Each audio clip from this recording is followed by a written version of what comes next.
Yo, what's up guys? It's Yellowfin, and so in this video I'm going to be going over my top 10 picks for niche commons that you should keep. So now, I'm not doing it like the 10 best commons that you should keep, because you most likely probably already know them if you're watching this video, and also a bunch of other YouTubers on Top Drives have already made videos about this. But for this, I'm going to be going over 10 commons that probably you don't actually know that are really this good, and that you should definitely keep if you end up pulling one, because it might actually be pretty useful in a niche situation or help you out in clubs or an event. So that's what this video is going to be about. Also, you guys totally destroyed the like goal I set on the last video, where it was the 20 likes for the 500k pack opening, and that video got 50 likes. So, as you can see in the top right, I'm already at 100k, and I'm working on saving up to that 500k pack opening, so that video will be out sometime soon. But yeah, let's get started. So for the first car, this is probably the only car on the list I think you guys probably might know about that's actually a really good one, but I have to have it on here because it's such a great car, which is the Ford Fiesta 1.0. Now the rest of the cars are going to be cars that you might not have heard about and might actually be really good and you might want to keep. But this one, however, I just had to include it on the list because I'd say keep 2, maybe even 3. It's just such an amazing car with having standard tires, and it's got great handling and 0 to 60 plus medium ground clearance, so it's really useful. It'll probably get bumped up to uncommon maybe at some point, but it used to be uncommon and then brought down to common, so I'm not sure if they'll switch it back. But if you look at other cars near it, like the Chrysler Imperial, the Mitsubishi Colt, other Ford Fiesta, which are all near it in RQ or the same RQ, their stats are just nowhere close to compare with the Ford Fiesta 1.0. So yeah, that's the number 1 car on here. But now we're going to get into more of nicher cars, or cars that might be a bit better to keep that you probably don't know about. And so as you can see, also all these cars are the maxed out ones, because I wouldn't be giving advice on cars that I don't even have maxed out in my garage, which is why I'm going down 10 that are in my max collection. So the next is actually 2 cars, which are these, the Alfa Romeo Spiders, the S1 and the S3. Both of these are amazing RQ savers, like this one. 381 races, 35% win ratio, but that's also because I use them for farming sometimes. But they are very useful in common club events. As you can see, I use them a lot in a lot of different races, and mainly all those wins come from common clubs, because they are great RQ savers and they have really strong stats for being an RQ10 or RQ11 car. Relatively high top speed for being RQ10 and 11, pretty solid 0 to 60, decent handling as well. And one's from the 60s, which gives it a bit of a niche. The other's an 80s car too. They both have low ground clearance, which keeps them then low in RQ, and they both can be very useful. Then, moving on to the next car, this is the number 3 car, is the Suzuki Swift S5. Now, this isn't in a specific order of like top 10, it's just a list of 10 cars, and this one is amazing because it has high handling. Now, really where this car is useful is actually in off-road stuff, because it doesn't have the 0 to 60 to really back it up. It's pretty slow and it's low RQ, but when it comes to, I just saw a ton of use in it. It was like extremely low RQ, and it was the road less taken, so you had to have 3 off-road cars, and this car just carried. It beat everything RQ 13 and below, even some RQ 14s or 15s, because of that 74 handling.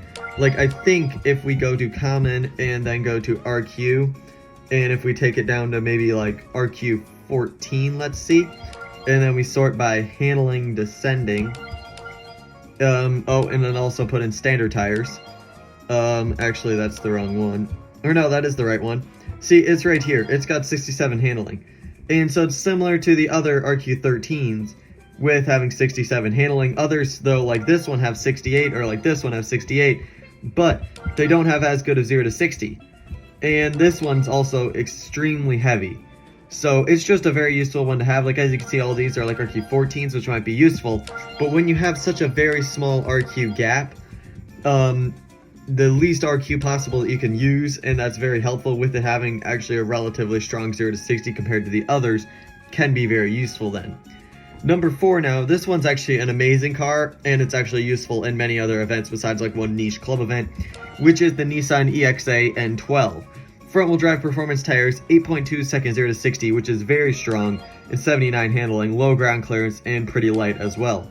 This one is a very useful one because if you look at other cars in its category, like the Cappuccino, the Fulvia, the Alfa Romeo even, or the Pontiac Firebird, it's got the best 0 to 60 out of it, and by 0.6 compared to the Cappuccino. Now, it doesn't have as good of grip as the Cappuccino or as light as the Cappuccino, but it will win on stuff where you need faster cars. And it does have relatively strong 0 to 60 compared to a lot of low RQ cars. And if it's Japanese clubs with low RQ, this one will definitely be a very useful one and will help you out a lot. And it's just got great all-around stats. Like if you want to use a Cappuccino and a Nissan Exa, it's like a great duo to have and use. Now, next car is RQ15, and it is the Chrysler Falcon. It is a great car that has a really good low 0 to 60 for being low RQ. If we sort by mine 0 to 60, it's RQ15, and it's basically 1 RQ less than the BMW.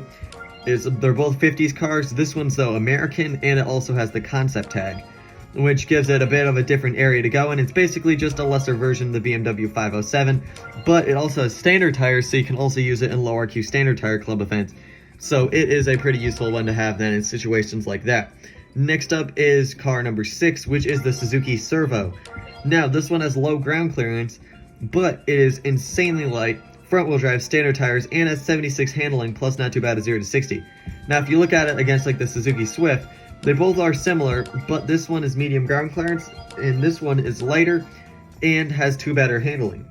It has lower top speed though, but that 2 better handling can do a lot, especially when it comes to low RQ standard tire events, or just common events with rain. That extra handling, especially when it comes to commons, having more handling can be very key and very important. Okay, car number 7 now that we look at is going to be the Chrysler Java. Now this one I've gotten a lot of use out of in actual events, not just clubs. Some of these cars are just useful ones in clubs, and with being commons, like, really they aren't that expensive to max out or keep, and really the only thing that's bad about them is they take up a slot. So that's why more of these are cars that just have niche like areas that they might be good in, because if you're looking for some commons to keep, these might be a few to look out for. But this one actually I've had useful in an event because it is a common and it's a concept car. 128 races, 60% win ratio, and that's still using it in a concept event with high RQ cars. And I think it was actually a prelims or a qualifier that I used it in, because it was concept requirements. And that's because if you go to concept cars, or I'll go to like my concept cars if I can find it, there's a lot of high RQ cars that you want to use and not a lot of low RQ, unless like you have enough spot for this Dodge Slingshot. But then you might have to sacrifice using higher tier legendaries, or you don't have the room to use a higher tier legendary then when there are a lot of good options. So your next best option behind the Slingshot is the Chrysler Java. And it also has standard tires, so maybe then there's rain in the event, and that could be very key then to have, because it is basically the best next option for a low RQ standard tire car if you don't have enough RQ to run the Slingshot. Because then you have the Chrysler, which isn't that great, the Java, which is good, and the Chrysler Falcon, which is good, but that's only for clubs because it's such lacking handling. So this really is going to be your next best choice and could actually pretty much save you if you need to run a low RQ car and you want to then run very top heavy cars for the rest of your deck, which is what I used for that one event. Then let's get back into common and status fully upgraded. The next car is the Chrysler TC by Maserati. And now this is a good all-rounder car. It's a car that'll just be useful all around. It has 36% win ratio, but that's because it doesn't really win a lot. It loses, but it doesn't lose by much. It's just got great stats all around. It's basically similar to the Mustang 2 King Cobra, which also has a pretty lacking win ratio, but that's just because it's a good all-arounder car. It's basically the Mustang, but with front-wheel drive and a bit better handling, lesser 0 to 60, and much better top speed. Except it has no MRA, so it won't actually really reach that top speed. It's just a good car if you need to save RQ and then want to run a bit higher stuff, like it's 90s clubs or maybe like just low RQ club events in general. It'll be one that'll definitely save you quite a bit of RQ if you don't have other options to use, since it is front-wheel drive, so then it is pretty useful with front-wheel drive clubs, because then if you look at performance tires, front-wheel drive, oops, I clicked performance, and then front-wheel drive, it is a pretty solid option. Now, with the addition of like the Suzuki Alto Works now being in the game, it's not the best choice, but maybe if it's like speed of light or something where you need a bit of higher top speed and you can just drop it on a test bowl, then it won't lose out as many points. So still a pretty useful one to look out for. Next car will be the Nissan Skyline. Now this one is basically a better version of the Chrysler TC by Maserati, except it has rear-wheel drive, because it has 7.70 to 60, so it actually will make it a bit closer to its top speed. 76 handling, medium ground clearance. It's basically your fast circuit type of car, because it's similar, it performs similarly to your 0 to 60 cars like the BMW 507 or like your Chevrolet Monte Carlo, except it's got much less 0 to 60 and much better handling. So it'll be really useful in situations where you need a fast accelerating car. Next up is this one, the Renault 12 Gordini. Similar to the Nissan Skyline, except it is French, and I've also used this one in actual events too. That's probably why it actually has a win ratio. It's still relatively high, 58%.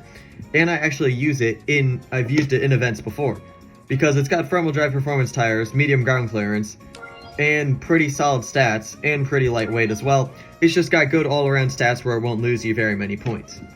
Now, next, I've got 3 honorable mentions, which are cars that didn't really fit the slot because they're just better ones that I talked about, but also, or just I didn't really have enough spot to put them, which is the Nissan Mach-Turbo, lightweight, medium ground clearance, 8.0 0 to 60, 80 handling, pretty solid all-rounder car, good for lower Q clubs or lower Q events. Haven't really used it in lower Q events though.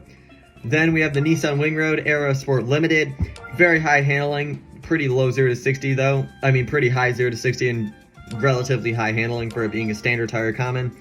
It still will give you quite a bit of use though with having that 84 handling on it. And then RQ14 Alfa Romeo GT 1600 Junior. It's basically just a better version of the lower RQ, RQ11 and 10 Alphas, but it has 3 more RQ or 4 more RQ compared to them. And the Nissan Exa basically took away its spot on this list because it's 8279, whilst Alpha's 8676. And so yeah, that basically concludes it for this video. Those are like my recommendations of niche commons that I've collected because I've collected a lot of random commons, and these are ones I've actually found quite a bit of use out of having, and I use them quite a bit in clubs sometimes, which is why some of them you see races in the 200s and 300s. So they definitely get a lot of use.